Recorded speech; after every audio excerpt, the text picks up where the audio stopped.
The title of this session, which is sponsored by the Ministry of Science and Technology, is Training and Leveraging of Future Science and Technology Workforce. And so originally we had 3 speakers, but unfortunately our speaker from Finland got ill, and so he's not here with us. So we have 2 very distinguished speakers this morning. One is Dr.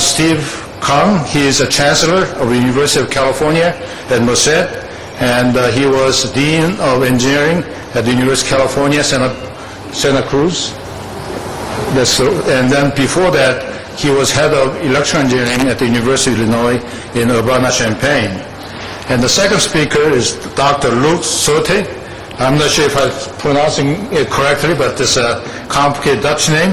And he is a professor at the University of Maastricht, and also he is the director of United Nations University dealing with technology innovation policies. That's one of the 15 United Nations University Research Institutes located. This one is located at the University of Maastricht in the Netherlands.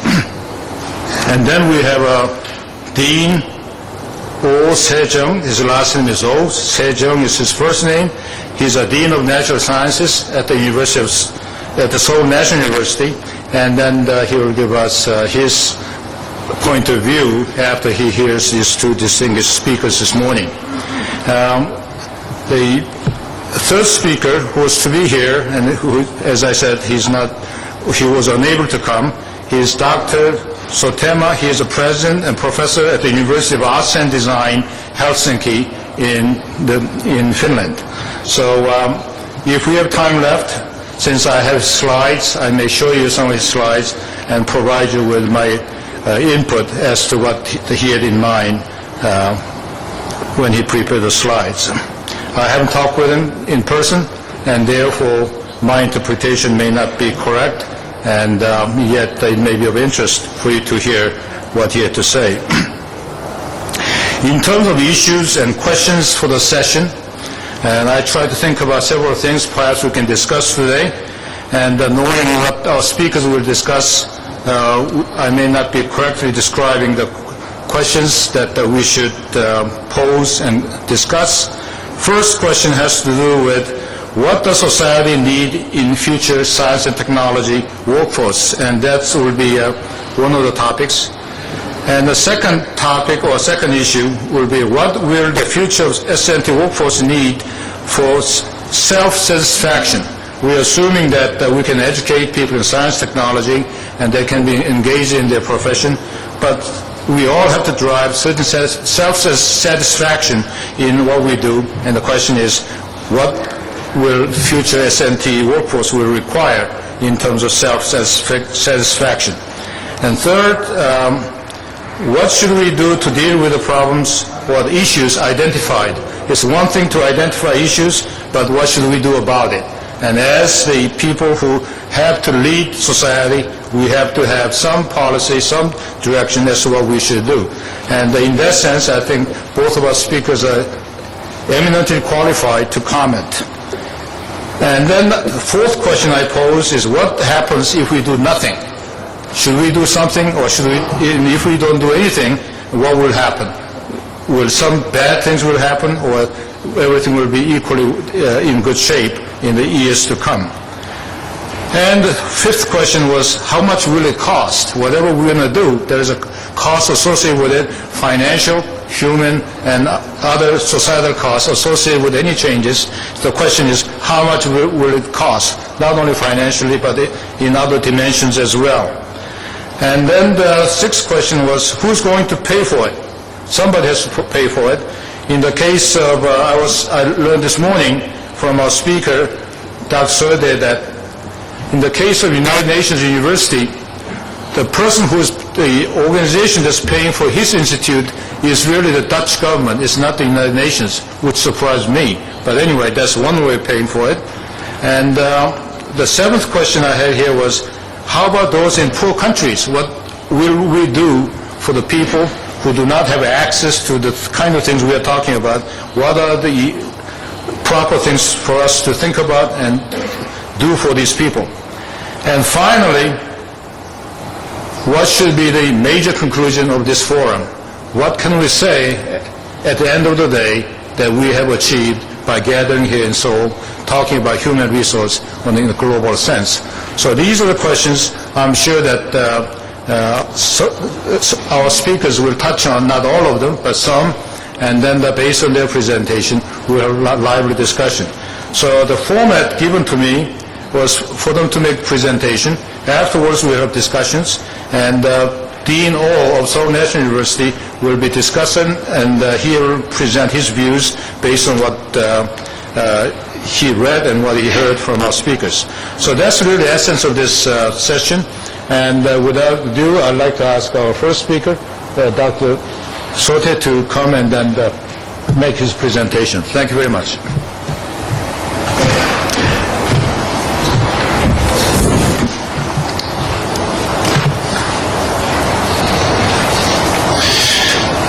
Well, thank you very much, Professor Su. Thank you very much, President Su. And let me also thank the organizers of this forum for having invited me. It's a great pleasure to be here, to be back in Korea after so many years, since I think I've been here on and off over the last 20 years, and to see, actually, to witness with great intervals the changes as they occur in this society. I will, in my talk, try to really touch on three issues. First, go a little bit in terms of the underlying human resource models as they exist within firms and within the various societies across the globe, focusing though very much on the European situation and trying to illustrate the differences between alternative models of human resource management as they exist. I'll come a little bit to then a second part in the challenges as they are put today with respect to some of these models and whether they are converging or oscillating, as was discussed in the plenary session yesterday, and then finally enter some of the future challenges which President Su just mentioned, and hopefully as an opening to further discussions. Let me come to my first part. Well, if we look at human resources in the knowledge economy, it's probably useful to go back to some of the underlying principles as we know them from economic historians such as Schumpeter in particular, and to make the distinction between two archetypes. They are caricatures in the way actually learning and knowledge is being developed within firms and within organizations. On the one hand, there is the old Schumpeter 1 model, which puts a lot of emphasis on the entrepreneurial innovator. The person who, believing in the outcomes of some radical breakthroughs he had in his mind, is ready to go for it and is against all the traditional advice and principles, is going against it, is being this sort of entrepreneurial innovator. In this model, really the basis of innovation is the basis actually of the creation of a new entity, a new firm. And it's very clear that in many of the sectors in the information and communication technology sector, in the area of life sciences, we have witnessed many of the emergence of such radical new firms. What was characteristic of those new firms is the way in which finance was being captured or being created, so to say, to help the creation of those new firms. And characteristic here we have the whole area of the Blue Angel venture capital, the importance of the exit framework. At what stage can you indeed replace the inventor, innovator, with the manager who will bring the firm through its so-called, say, the valley of death, the period in which growth is being accelerated and which the firm takes on maturity, so to say, in terms of entering another phase of its emergence, and whereby often the inventor-innovator is not necessarily the best manager as such to bring that firm in this growth phase. Hence, exit strategies in the sense of having stock markets and other traditional financial instruments which can bring the firm into a new great growth phase are essential. It's very clear that the tolerance of failure is also very important in this particular model. The fact that 1 out of 10 of those new firms will ultimately succeed really implies that these societies accept also very much the failures of the 9 others, and that these are reintegrated, so to say, within society. Hence, as Schumpeter has described very much in his early work on the emergence of the inventor, innovator, entrepreneur, this is a model which is sort of typified very much in the United States as we observe it in terms of the creation of the many financial institutions which have accompanied this sort of form of innovation. And there is the second Schumpeter model, which is of course the model which Schumpeter described much later in his life, and which is very much associated with the continuous improvements into products, into processes, which could be associated very much with incremental innovation, even though the word incremental might not cover really the notion of the radical breakthroughs. It is still on the same line of, we call it often a technological trajectory of further well-defined sets of progresses in terms of which direction we're going.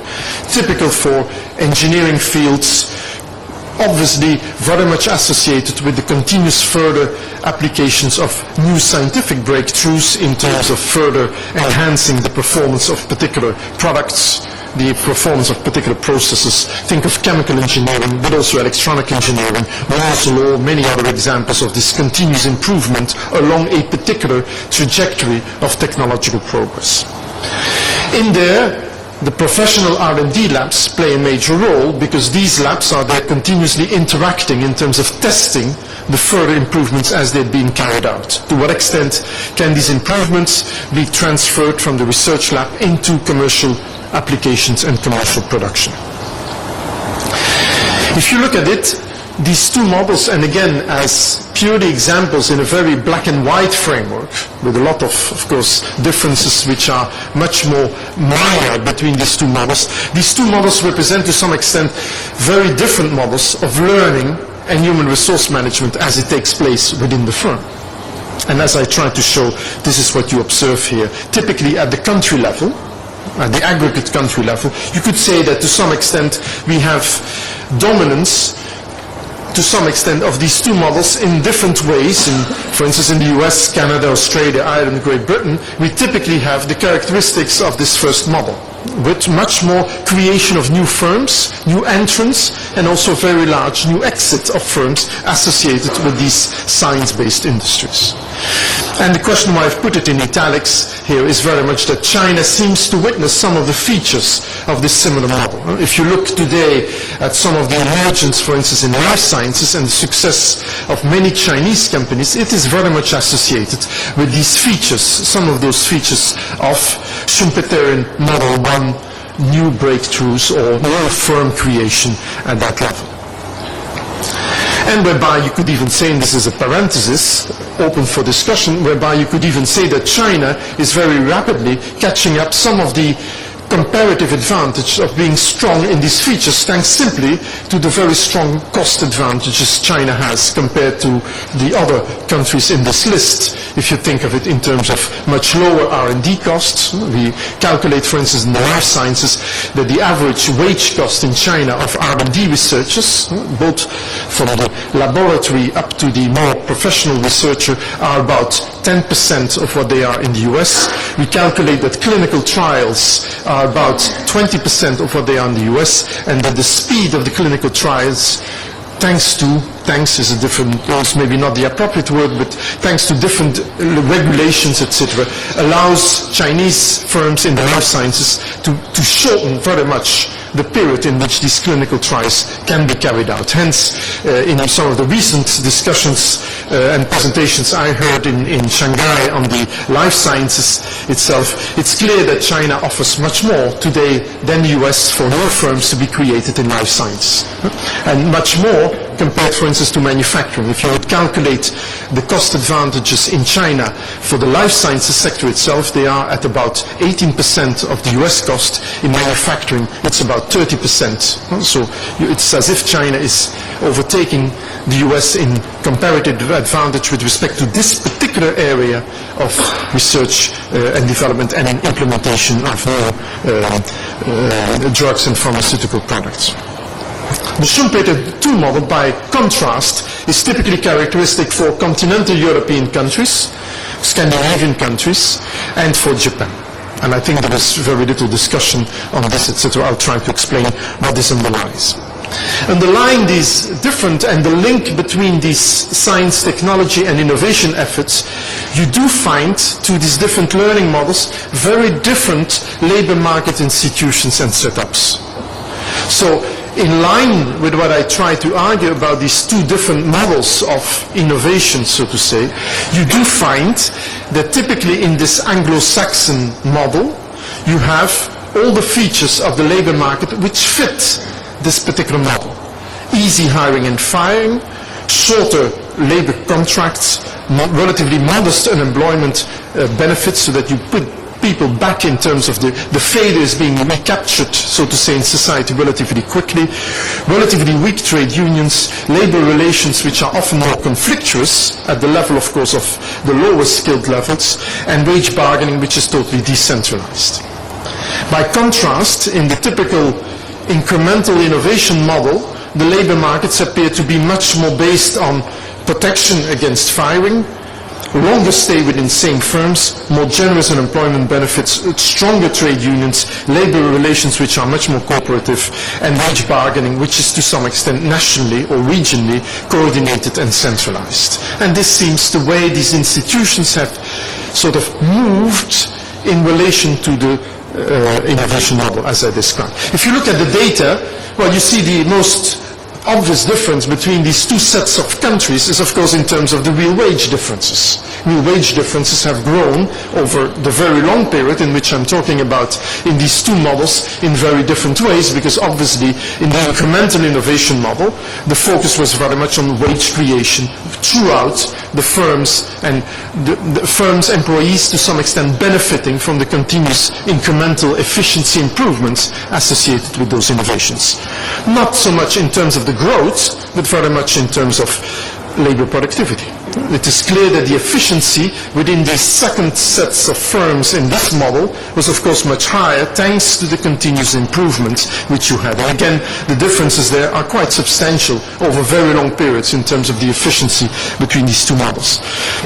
And in terms of labor input, the negative part, of course, the employment creation features of these two sorts of societies, again, in this caricature presentation, it's clear that the employment creation potential was much, much more significant in this Anglo-Saxon model than it was in this kind of more Rhineland Japanese model in terms of creation of employment. And finally, in terms of capital intensity of production, characteristically of this incremental innovation model, you have the very high capital output ratios. In other words, that you are using much more capital in these firms of this incremental innovation, with the consequence, of course, that today these firms are often victimized. That's the way they would see it in terms, but to some extent in the financial globalization, these firms are becoming very interesting for equity firms and others because there is an enormous potential to increase the efficiency of capital in those firms.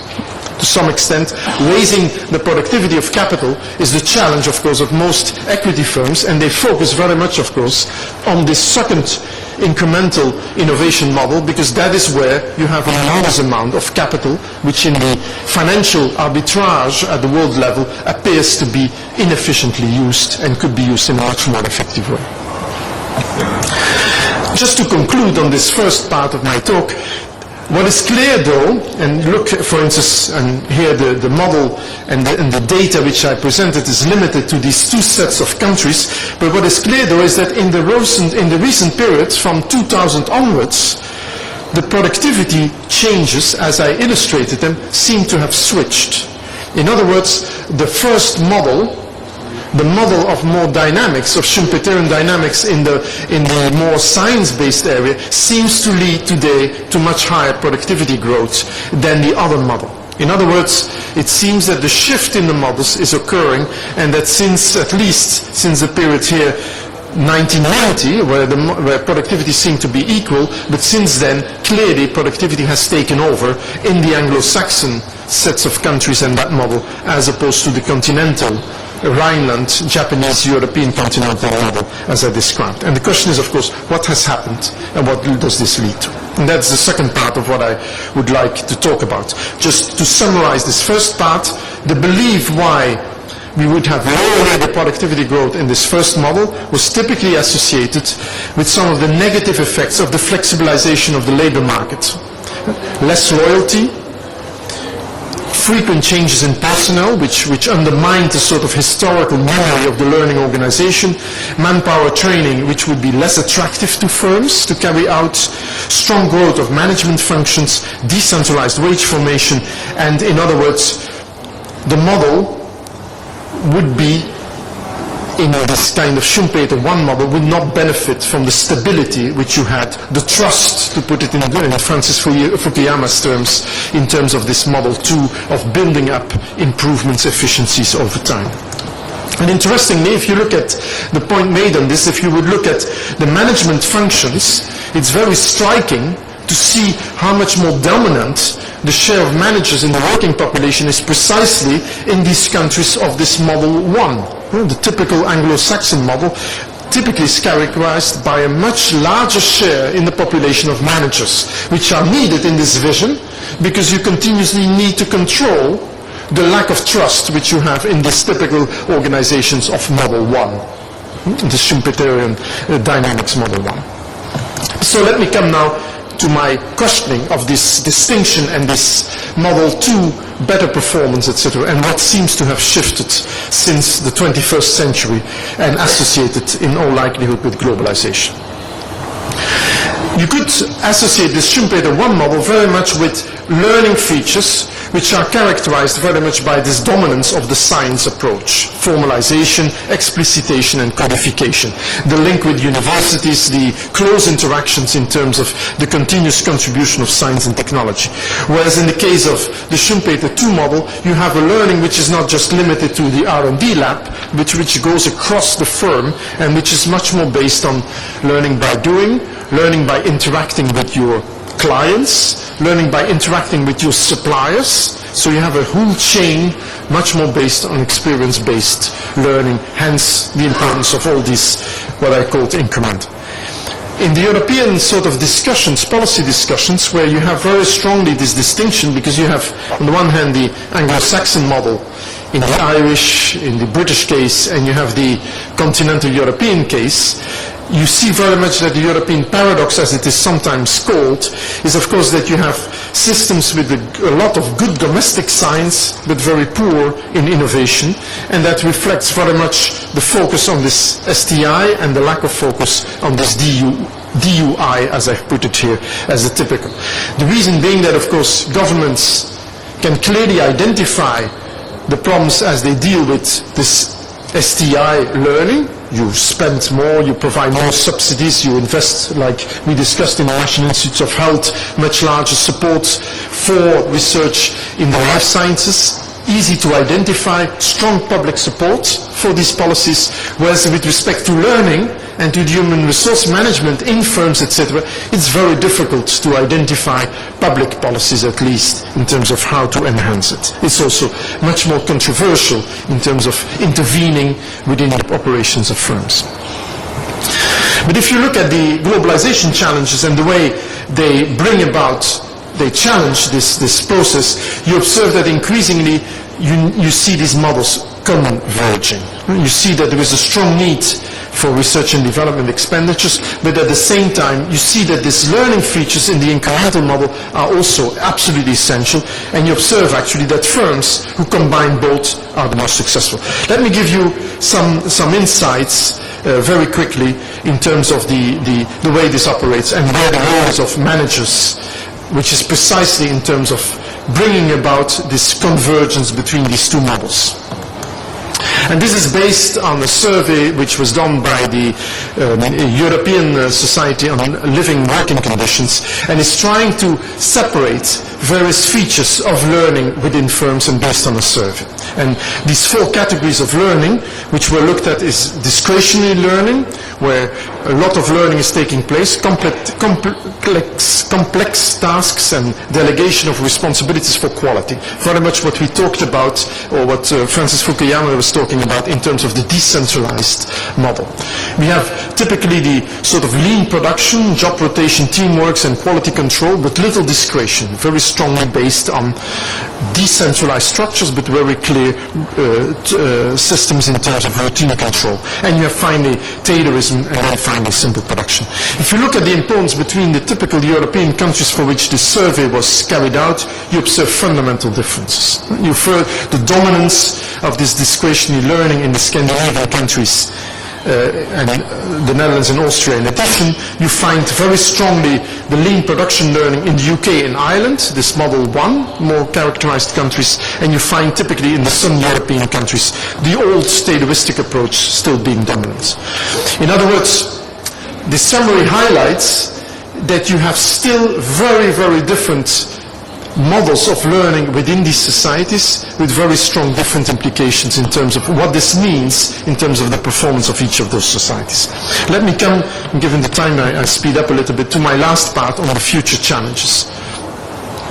And I would like to raise two future challenges a little bit in line with what Chairman Su was mentioning, but even though I might not address specifically the points he addressed, but still, in my view, they are also the ultimate challenge. The first is very much a broader issue which could be associated with self-satisfaction and the question of self-satisfaction. As you know, and I can't talk about Korea, but as you know, characteristic of many of the European models in a very differentiated way is their social model.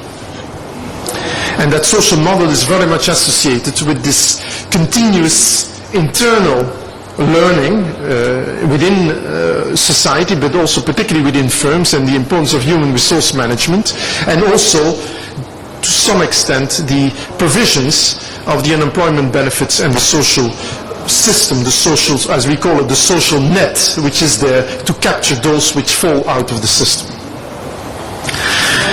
The problem about this model is that this model, particularly in view of the emergence of the knowledge economy, doesn't really take into account the distinction, the fundamental distinction between labor, on the one hand, which is labor which is carried out in this sort of more Tayloristic manner, and into the execution manner. I mean, you know, the distinction I would make is we are all sitting here and we are working.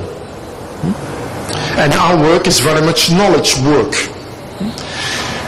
The assumption, though, in economics, to assume that our work is equal to the work of the people managing the PowerPoint, or the people serving the coffee, etc., which are also working, but which are working in a totally different organizational setting, and the argument that this is equal in labor terms is pretty strange. Because it's clear that the labor of the people serving us our coffee is physical labor organized in a typical way, in a hierarchical way, in which the people are basically, the opportunity costs of labor are very significant, because this is the time they could not do other things, as we economists would calculate the justification to give wages. There are the hours of time which you could not spend doing something else, for instance, sitting on the beach or having free time. That is the disutility of labor. It's merely a biblical notion that you are forced to go and work for your income. And that's why labor has always had this negative connotation in economics, as being an opportunity cost. Time you cannot spend to do something else, but which you need to do to work to get an income. The work, if I may say so, the work we are involved in, is very much work which has this notation of pleasure. We are benefiting from our work to the externalities it creates, reputation, knowledge which we acquire, interaction with people, networking we do, which are all features which lead to self-satisfaction of work. And no surprise that we are prepared to work over weekends or in the evening, or look at our mails, or interacting at any moment of time. Because the value of time for a knowledge worker is a complete different concept. So to apply to knowledge workers the same notion of labor as being a disutility is actually a very nonsensical way in which we approach work and labor. if you translate this into social models, it leads you to some pretty extraordinary, strange features. That is that you will apply, typically in Europe, you will apply the same elements of your social model to both categories of work. So you will employ, for instance, you will provide employment security. In my case, for instance, I'm tenured, or I will be, as a professor being appointed, I'm tenured in the sense that in the Dutch law, it would mean that I can basically do nothing if I want up to my pension age, and it will be very difficult to get rid of me, because I will have the same social rights as a laborer, a worker in a real sense. In other words, the social model has been expanded to include categories of work whereby the disutility of work is not characteristic, on the contrary.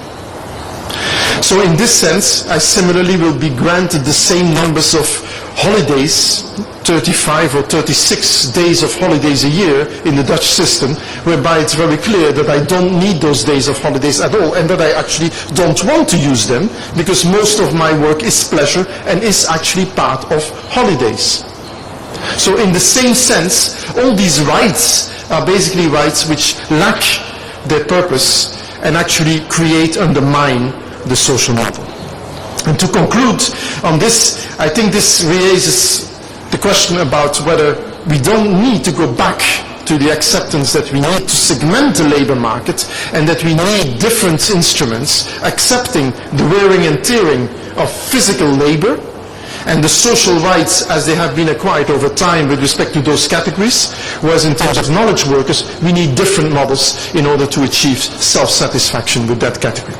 And my second and final conclusion, second challenge I would put, is very much with respect to sustainable development. It's very clear that if we look at sustainable development, the model 2 of learning, the improvement, the incremental innovations model is much more appropriate, because the technological learning will be incremental.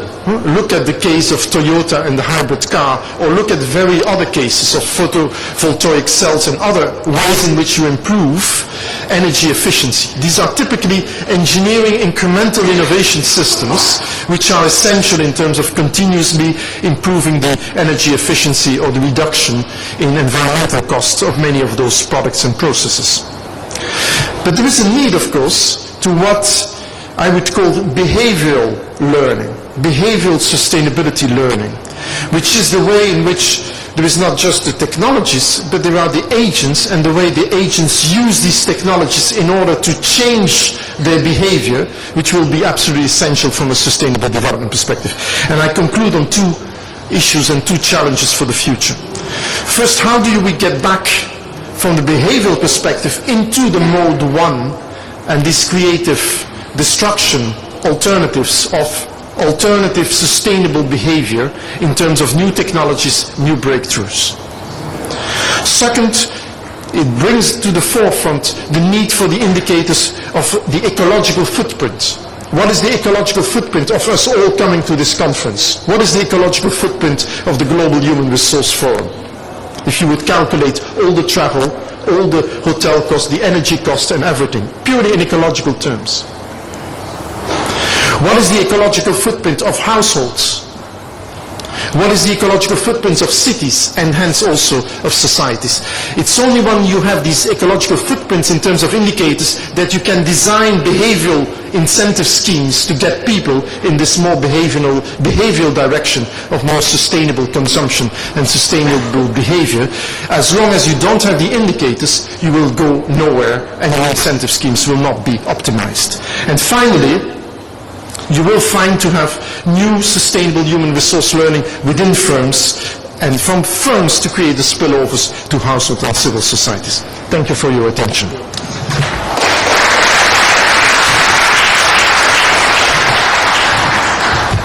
The second speaker will be Chancellor Kang of the University of California at Merced.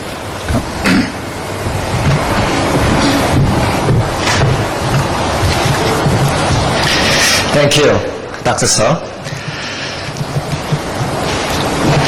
So my presentation is about what traits can be developed for 21st century, in particular in the sector of high technology in view of leadership.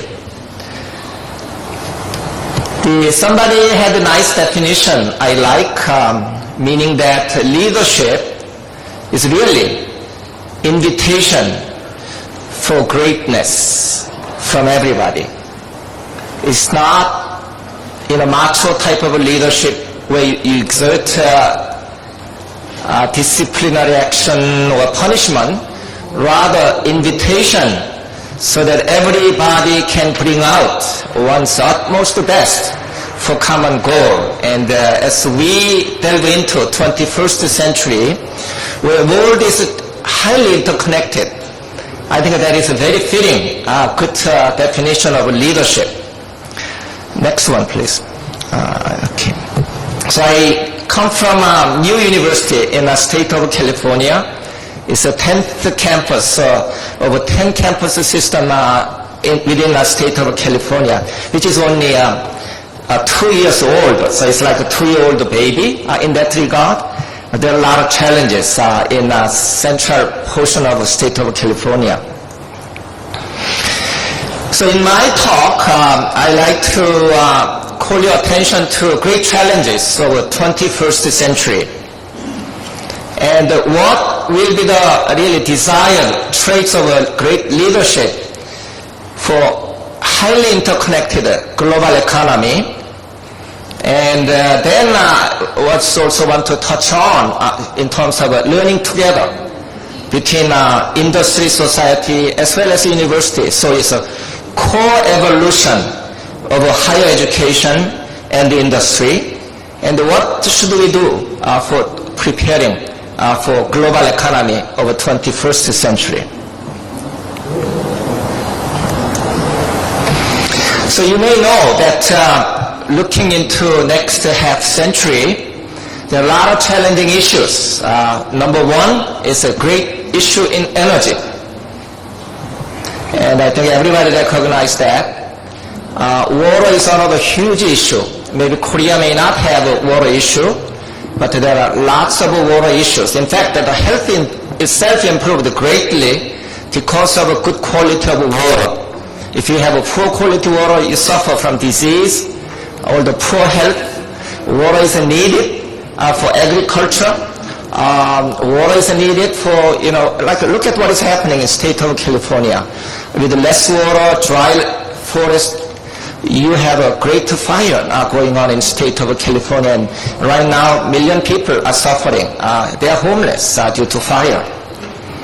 Food, we still have a great shortage of food, especially in Africa and other countries. Environmental impact is tremendous. I think we all share. In fact, the environment globally is something that we share together. The Sloan School of Management at MIT introduced so-called World Model 3, and they did using that World Model 3, economical analysis, climate analysis, political analysis, a lot of things. Indeed, the world is a highly interconnected, very, very complex, dynamical system. So if you describe in economical terms, in terms of the mathematical model is a highly sophisticated, complex, this random process model. So we have to be aware in terms of economy, culture, transportation, environment. We are all connected together. It's a common problem for all of us. Poverty is a great problem indeed. Even in state of California, there's a factor of 10 difference between rich community and the poor community.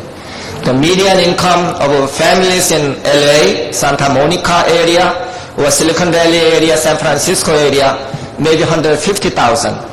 Whereas in the central state of California, median income is barely $15,000. So there is a great disparity.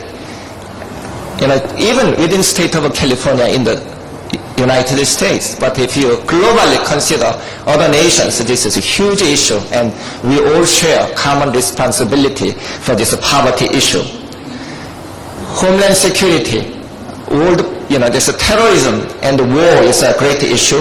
Disease, of course, is a communicable disease, so you cannot isolate one nation from the disease in other nation. And education is deeply important. Without education, we cannot improve for the future. So it goes without saying the importance of education, democracy, and then still expanding population. Although our birth rate in this nation is very, very low, probably lowest in the world, but still there's a tremendous growth in our population. Now, if you look at the quality factor of life, what are the important dimensions of our quality? Education, of course we need all job, employment, we need to have a sufficient amount of energy, we need to have a clean air, clean water, that's environment, health service, human rights, and then income level, infrastructure, homeland security, national security, world security for that matter, public safety, recreation, and good shelter for human life.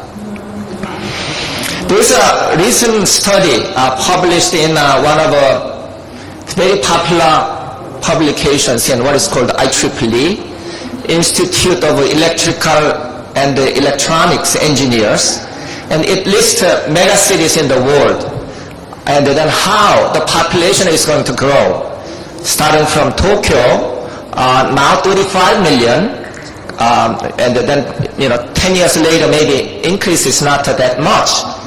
But if you look into, for instance, Mumbai or Delhi and other cities in India or Indonesia, the growth is going to be tremendous.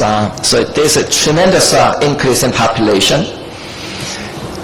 The world also needs a new alternative source of energy. Now people are talking about having the atomic energy resource again. So in terms of electrical generation, now people want to go back to atomic because it tends to create less pollution and then maybe help meet this energy need. But there's biofuel and the windmill, solar energy is a great issue, especially in the state of California, Arizona, state of Texas.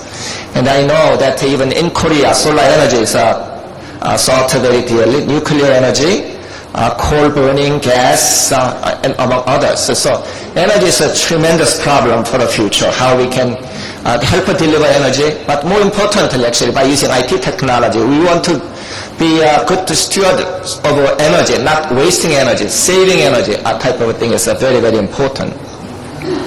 So there's a photovoltaic technology with the miniaturization. You can install a lot of different the solar panels to deliver energy for many, many different applications. And I think that's a very important development where scientists and engineers can help address some serious energy issues.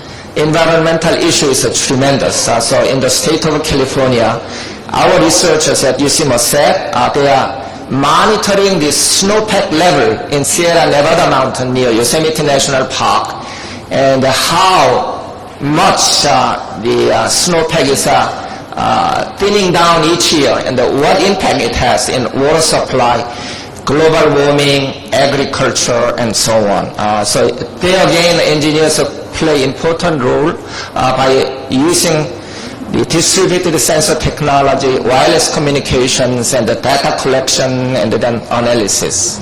So environmental monitoring and the mitigation has become enormously important issue, and the young people nowadays, they do have a big interest in addressing these issues, independent of probably this income level. As I mentioned, this disparity in society is a huge issue.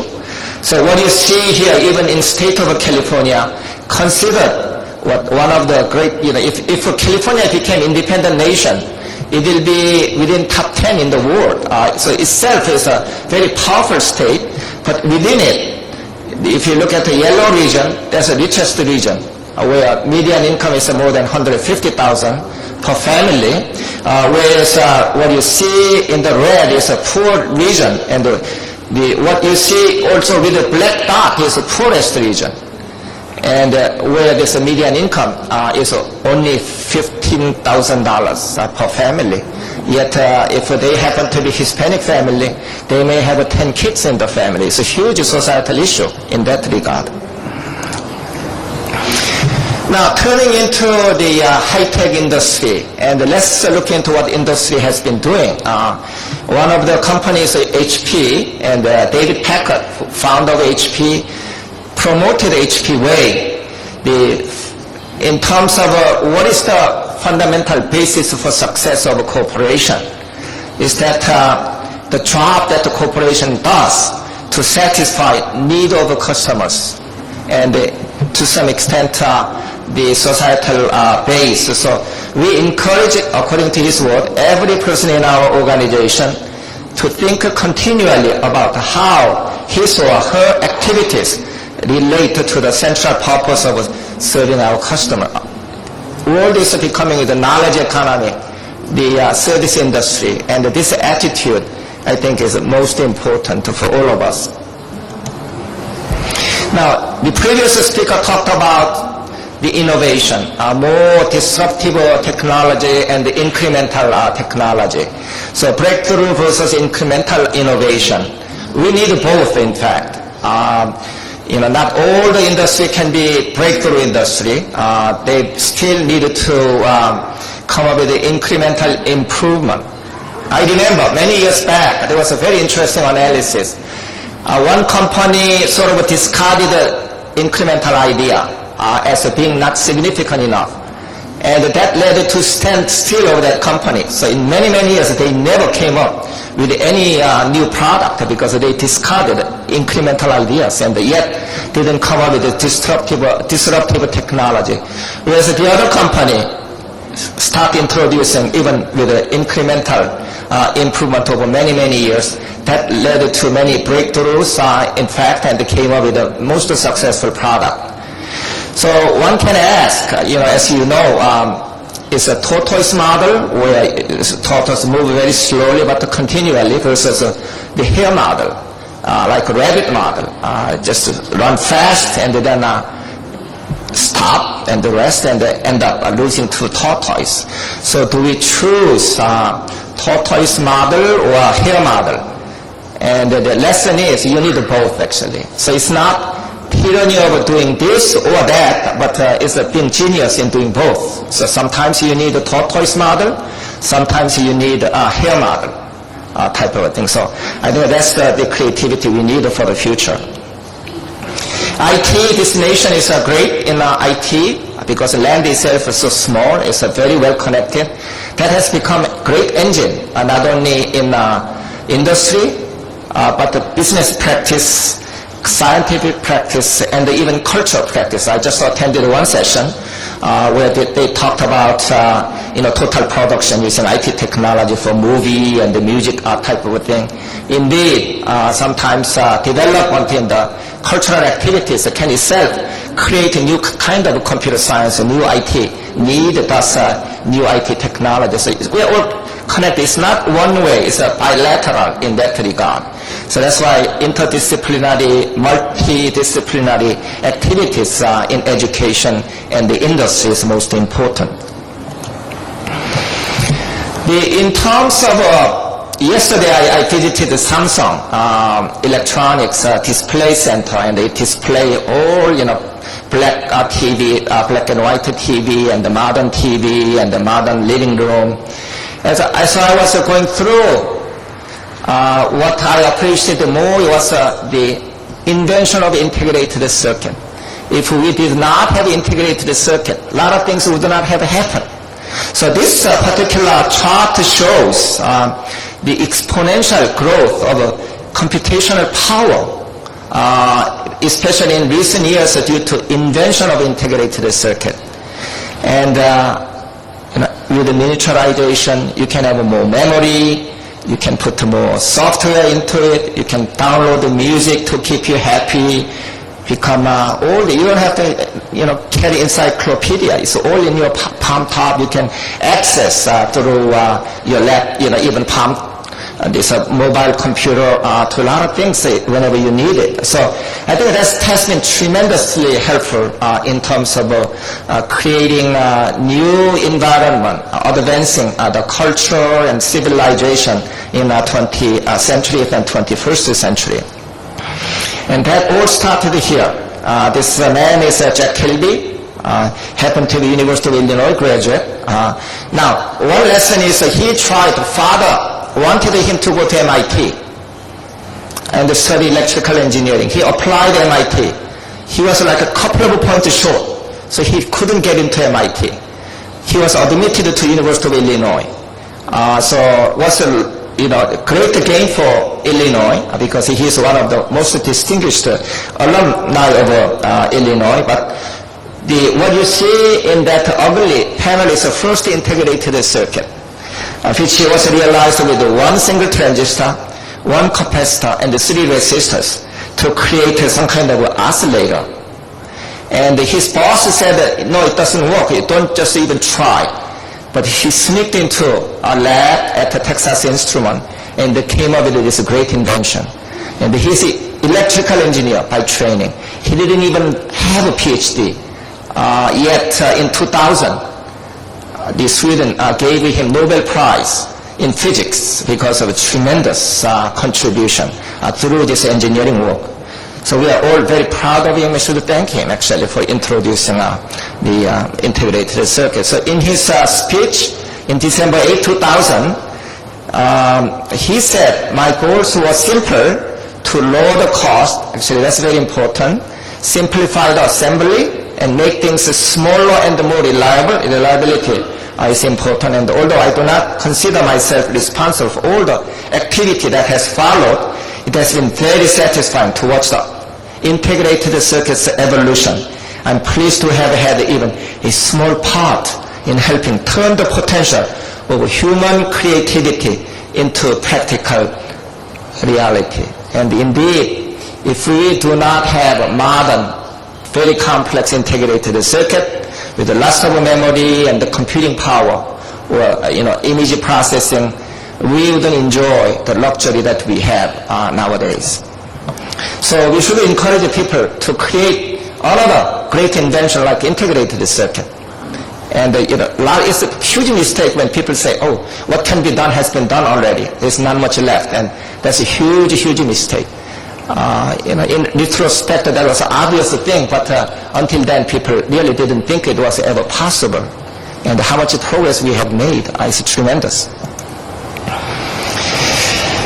Now, the other thing is, I'm in education.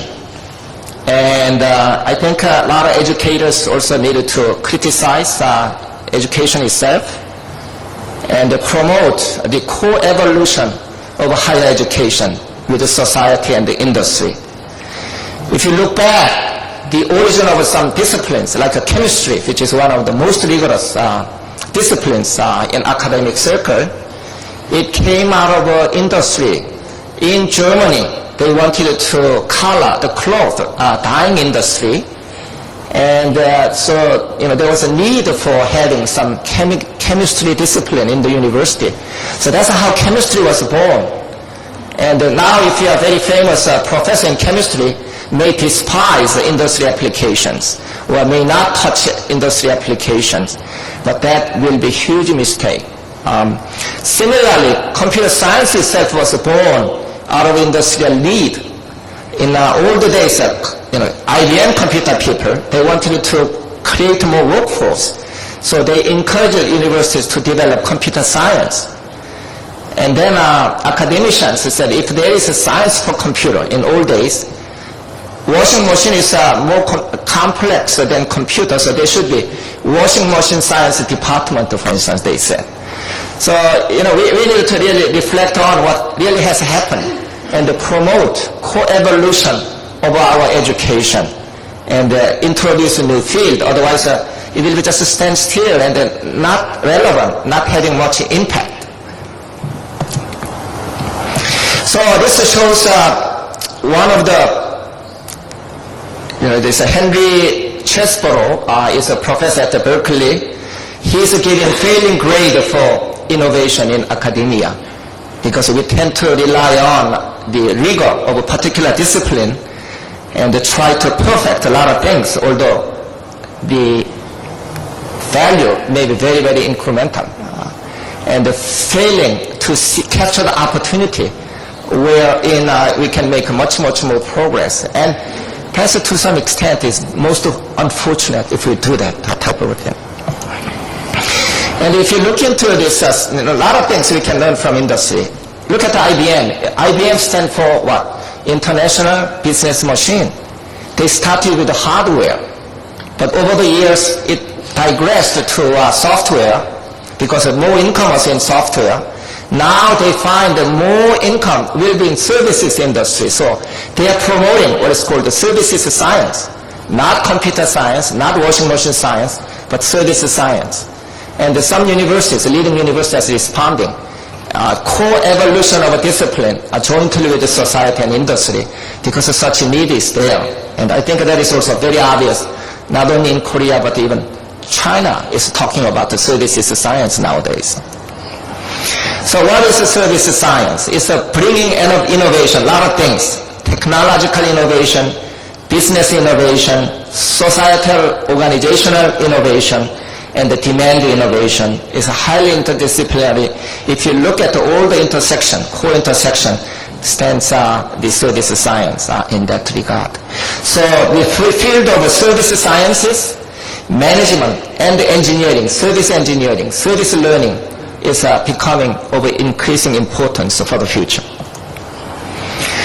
This is I created this curve, it's my S-curve. And if you look at the progress in either dollar value or whatever, it's a value that you esteem versus a time axis. If you want to make a progress, it is a cascaded connection of S-curves.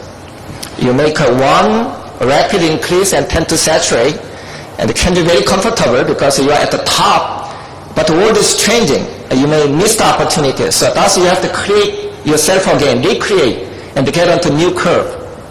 So that's a sort of S-curve. You have inflection point where you have a diminishing return. So you have to capture S-curve. Now, in terms of a co-evolution of a university and the society, we can think of this S-curve. So in the, there can be governmental investment, community support, parental support by sending kids to the college. University job is doing education and research, and then produce graduates with lots of creative minds, hopefully. Sometimes university professors do invent and create intellectual property. We do have a technology transfer into companies, and the companies cannot succeed without making money. So they have to utilize new technology, either from university or of their own to develop commercial success. And through practice, they provide the feedback, which is an upper arrow in the middle, to improve our education, keep university education and research more relevant, and when that is done, to produce better graduates and better intellectual property, they give additional kickback, which is the additional investment. So if you just blink your eyes momentarily and look at the curve without looking at the letters, that's a dollar sign. That is a resource which is good not only for industry but also university in that regard. So it's very important that university and the industry society to have a co-evolution and then keep recreating itself so that you can have cascaded S-curves to make a tremendous improvement. Without that, I think one can fall behind. The professor asked, what is the cost? Well, it will become second or third rate nation, and then cannot provide a better environment for children for the future. I will not elaborate much here because nanoscale integration is ongoing, and then with the integrated circuit we can do a lot of good things. This shows a lab on a chip. For epilepsy bypass, you can create the MEMS chip where you can monitor the epilepsy attack and then release medication to prevent epilepsy type of a thing. It has not been done, but the concept is there, and I'm sure that engineers and scientists will create such chip to benefit human health and improve the quality of life. So what drives innovation? There's a lot of factors to drive innovation. I borrow from Richard Feynman, who was a Caltech professor physicist who got Nobel Prize in this quantum electrodynamics, QED theory. And he had a very, very distinct point in his book called The Joy of Learning. That was his book. And then he said, I only have a limited intelligence. He's very humble, but I use it in a particular direction with a greater focus. So I think focus is important, although, we have many different talents. But also he said, my father knew the difference between knowing the name of something, so that I can quote, and knowing something in depth. So that's core knowledge, I think. One has to learn deeply to know the essence and know the things. And then the other thing is one of the things my father taught me beside the physics, whether correct or not, was a respect for respectables. So this is questioning a lot of things, questioning authority and having own independent mind. So no blind obedience, I think, is also very important. Lastly, he said, over all values of science, the greatest must be the freedom to doubt, critical thinking, for instance. So that, I think we need to do. Time management, as we know, all important. People can be very busy doing trivial things, but we really need to do things which is most important and the most urgent. So I hope future leaders will be really leader in time management, so that can do the most important thing first, of course. Some people say world is flat. You probably read Tom Friedman's book, but some other people do not think the world is flat indeed. The nations on the bottom, which has a better science and technology infrastructure, stronger venture capital funds, and ability to attract the people, talented people from all around the world, and the culture of inventiveness, they are the one who can succeed. And the preparing global economy, K through 12 education is the most important. And in conclusion, I think future leaders of the 21st century in high-tech must know the world problems in energy poverty, in homeland security, many things, and they should promote not only basic research but co-evolution of education and the industry. And the most importantly also, diversity is very important. That's world face. So in globalization, respect for other culture, other people, regardless of gender or country of origin, color of the skin is important. And no learning is no job. So if we stop learning, then we would not have a job. So lifelong learning is most important in my opinion. Thank you.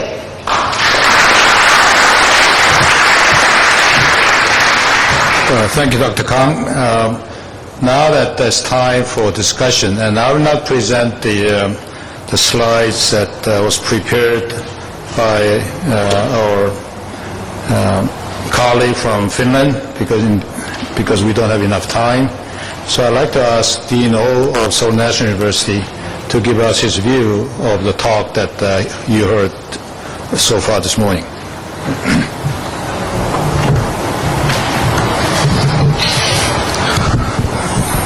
Actually, these slides are for Professor Sotamaa, who is not here. Can you change it to my manuscript?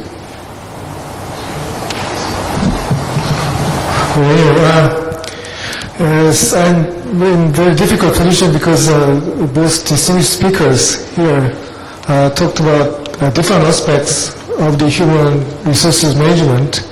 And furthermore, the Professor Soete's talk is somewhat different from the text he gave me, so and diverging into the area which I don't know much about. So I will I decided to concentrate on the aspects which I know something about, especially the issues that are relevant to Korea these days.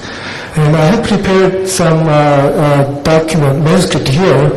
I will I may diverge from this manuscript, but I would like to put it up here because the sound system is such that it's very difficult to hear at the podium. So I would like to ask some questions to the speakers who should be maybe too short, too small. The cake is too small, but I'll try anyway. It is agree that the science and engineering workforce is very important in this knowledge-based society of the 21st century. And the speakers today, including Professor Sotamaa of University of Art and Design of Helsinki, who couldn't come here, mentioned that the future science and engineering workforce should be of the top quality and also possess multidisciplinary know-hows, multidisciplinary abilities. I totally agree with your opinions, and this emphasis on quality and interdisciplinary ability reminds me of the remark of a well-known Korean businessman who said that the company wants people with a T-shaped talent, which means that who has an expertise in one specific area, but also quite knowledgeable about some other areas as well. So this is difficult to do, but I think Professor Kang mentioned IBM's social science is one example that this interdisciplinary, or sometimes called multidisciplinary or transdisciplinary ability is quite important. The question now is that how can we educate and cultivate such talents in the education system? I know this issue is debated all around the world, including the United States and Europe, but I think this question is more urgent in less developed or newly developed countries like Korea, which is trying to catch up with the more advanced countries like US. If you take our country, Korea, as an example, we do not yet have the top quality, world-leading research universities, which can train and produce top quality scientists and engineers. It is true that our university has developed quite rapidly in terms of research capability in the last 20 years or so, and nowadays, in terms of the number of publications, we are not far behind the world leaders.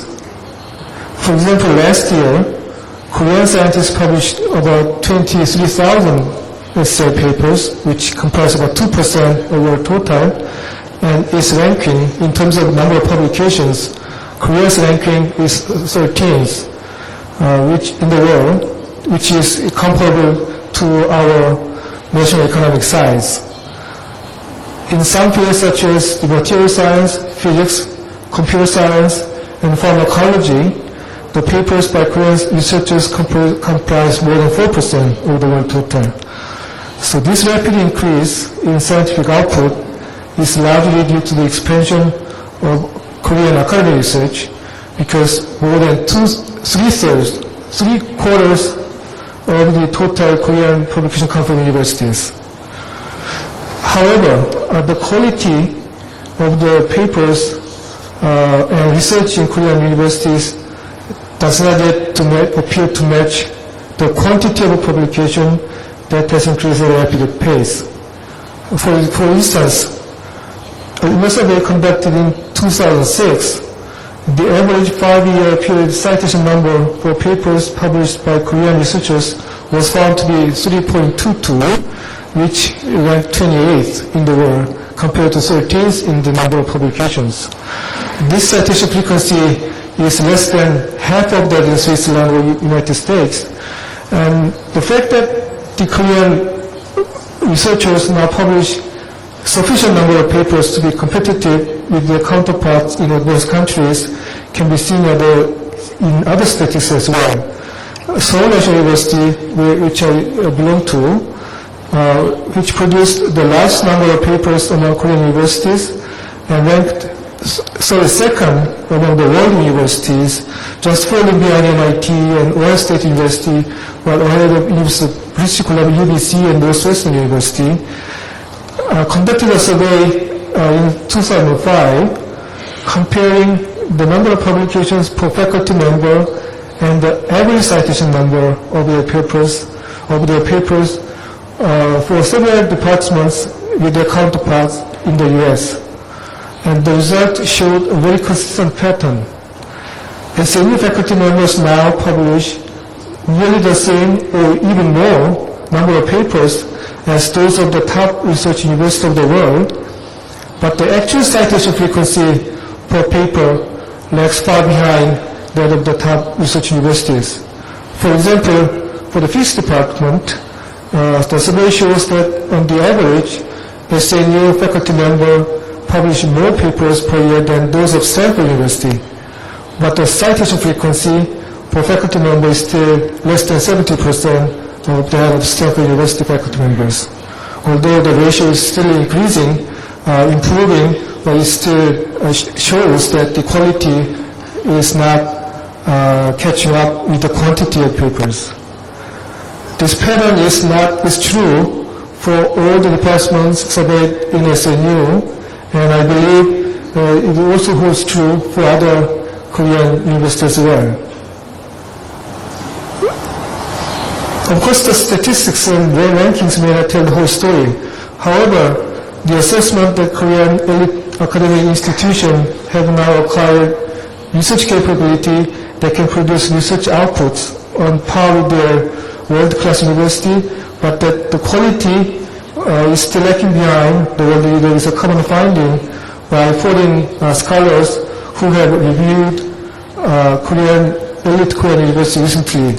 Actually, 2 years ago, our College of Natural Sciences of SNU asked foreign scholars to evaluate the quality of research and teaching education for each department as the external review committee member. This was the first time that Korea higher education institution were externally reviewed by foreign scholars, and soon after, other Korean universities followed suit. The findings of this external review committee member as to the level of research and education in our college as well as in other institutions were fairly consistent. If you quote Professor Matt Beasley of Stanford University, who headed the review committee for SNU Physics Department, he says, SNU Physics Department has developed into a world-class department in a remarkably short period of time, but this is not yet a world-leading department. Also, it has to confront and overcome a number of hurdles if it wants to become the world leader. I think that's the really accurate statement, that our elite higher education system can be competitive in terms of the quantity, but the quality is still not matching up, and we have to overcome a lot of challenges. I think one of the biggest challenges Korean youth is facing at the moment is the fact that younger generations tend to stay away from careers in the science and engineering fields, and furthermore, top quality students flee from the Korean academic system and choose to go to American or European university instead. This brain drain is not a new phenomenon nor unique in Korea, but the pace is quite accelerated recently. And also the problem lies in the fact that not so long ago, those foreign trained scientists and engineers tend to return to Korea so that we can regard it as kind of brain deposit rather than brain drain. But nowadays, most of these top quality students decide to stay in foreign countries and to not return to Korea, at least in the prime time of their career. I think one solution for this shortage of science and engineering workforce in Korea is to attract more foreigners and women scientists. At the moment, the ratio of women faculty members in Korean universities is still a little over 10%, which is far below the level usually observed in advanced countries of the West. And the foreigners comprise, I think, less than 1% of the total faculty members of Korea. Considering the dwindling interest of Korean youth in careers in science and engineering fields, I believe recruiting more women and foreign researchers is an option or the necessity for the longevity of the Korean scientific community.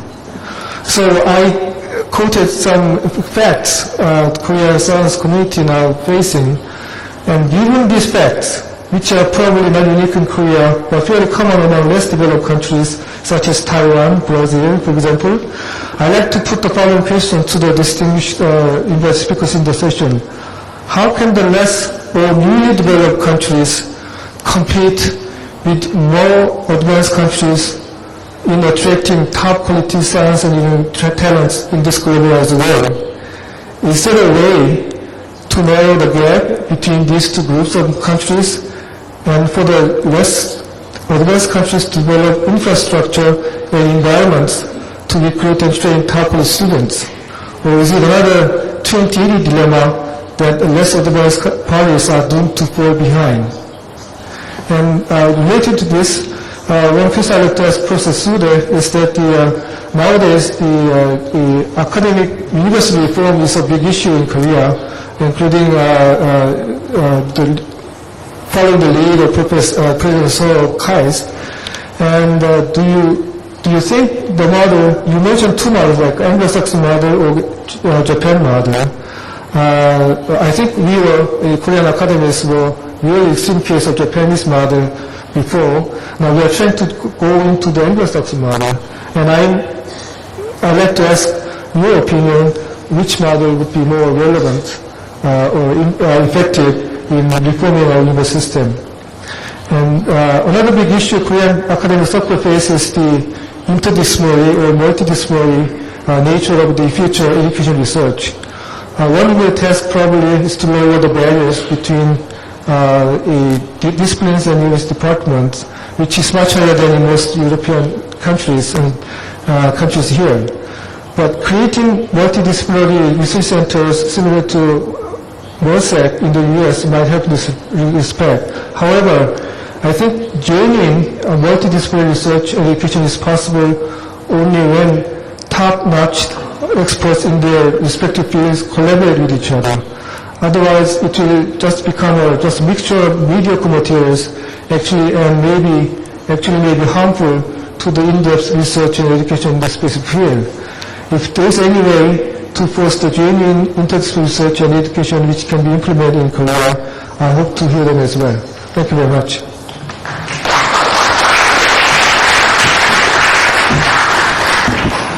Well, I didn't leave too much time here for discussion, so I haven't done my job well as a moderator of this session.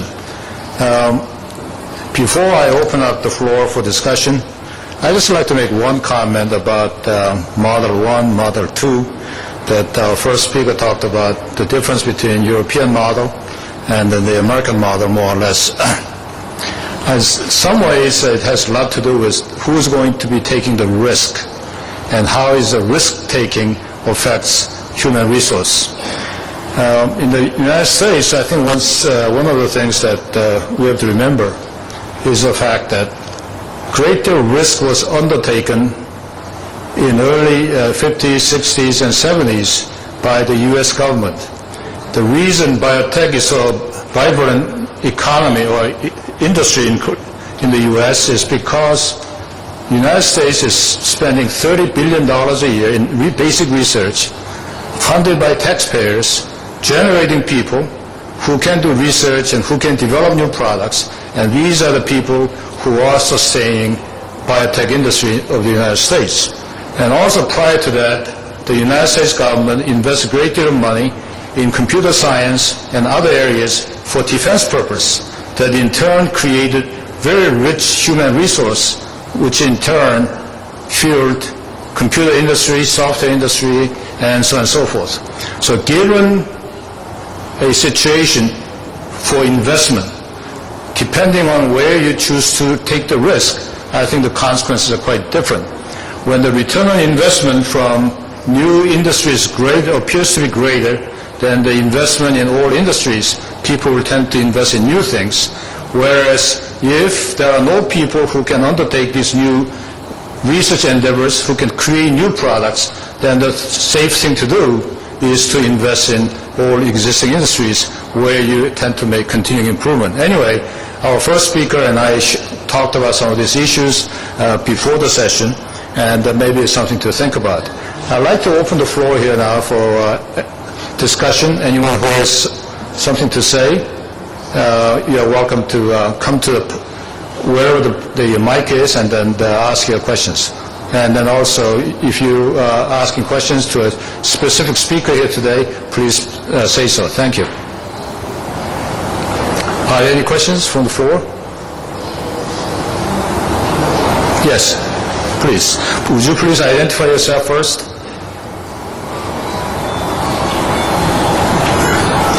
Thank you very much for nice presentations. My name is Ki-Hong Kim from Handong Global University. My question is directed to Mr. Soete about the Category 1 and Category 2 and entrepreneurship. With my observation and experience, entrepreneurship, especially in engineering and reusing future and science technology workforce, I found out that engineering, unless in the basic research, the lifetime is pretty much limited.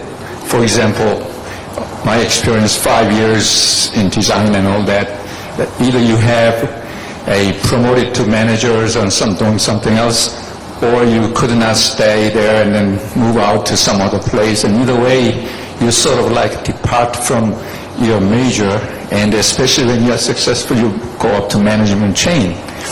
And most of the people now recognize that engineering is not sufficient. You have to have a business and law and other disciplines at the same time, especially if you wanted to become an entrepreneur.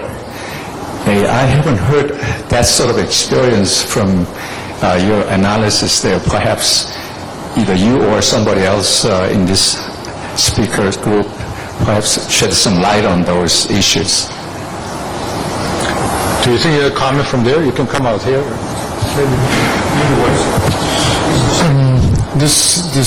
Yes, we can. Well, I think that I think it's a very interesting experience, and I tell that what I observe is that you find typically in European cities where you have a dominance of technical universities, as you have it in places like next to where I live in Aachen, or you have a strong technical university, the Yrjö. You have the highest proportion of engineers per capita in Europe, in any city in Europe. And you do see exactly the phenomenon you described. That is that you have a lot of small engineering consultancy firms with engineers being organized, providing this kind of support activity in a relatively short time on relatively different projects. So I think there is indeed a turnover which is relatively short-timed in terms of various activities they will carry out, but you nevertheless, I would argue, see that in the career patterns of the German firms who then, the large firms who take over many of these engineers in terms of their initial training, you do find an organizational setup which provides a certain stability, which will go in terms of much more organized structure. So I think that the shortness of the experience which you talked about and the lack of the longer time, as if I understood you correctly, is something which could well be with respect to specific projects, but that in the organizational differences as you see them between countries and between firms, you see that one is trying to capture this and to incorporate this within the company in terms of internal mobility, as opposed to the external mobility, which you will find typically more in the Schumpeter I Anglo-Saxon sort of type of institutional setup. So I take your point, that is that the way, as my colleague just mentioned, in terms of the differences between the co-evolution of the institutions and the technologies and the workings of particular technologies is of course something we look at ex post and we describe ex post, but I nevertheless still believe that you see institutional differences between countries which fit to some extent the differences which I tried to describe in these two models. Thank you. Any other questions? Yes.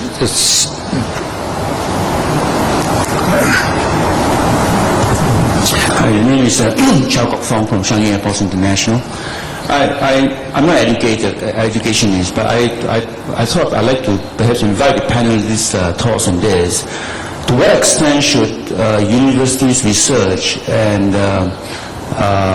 educational programs be carried out within the confines of the university campus? To what extent can it actually permeate into the structure of the organization or companies in the society?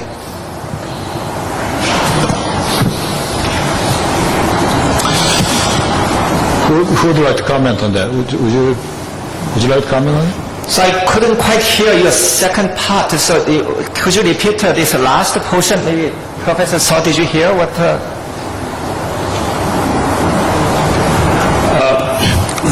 To what extent can the university's activities, programs, research take place outside the walls of the university? There are a lot, actually. In terms of world, it's a virtual world these days. With the internet, there's a distance learning, and many universities are very active in terms of extension services. It's already done in agriculture, but that is now being expanded in engineering. Also, many engineering schools, including University of Illinois and other places, they do have a consulting service that people can call to get opinion from professors, and that is also done by internet. So in my view, the town-gown relationship is critically important. Without that, university cannot be very effective. And if a town fails to capitalize on the existence of a university, it's their loss. So that is ongoing, and as the previous the questioner asked about maybe in this country after 55 you have to retire or you lose job at an early age, and with the longevity people can live 20, 30 years more, and if we do not create a new area for continuing education and provide job opportunities, it's national loss in that regard. So probably there can be new field, new business in that field. So we all need to work together, in my view. Sure. To answer your question, I think that let me just refer to the latest Nobel Prize in Physics, the French journal, the German one. The Nobel Prize was given to Professor Peter Gronbach, who isn't a professor. He is not even in the university. He's at the Yrjö Research Center, which is outside of the university.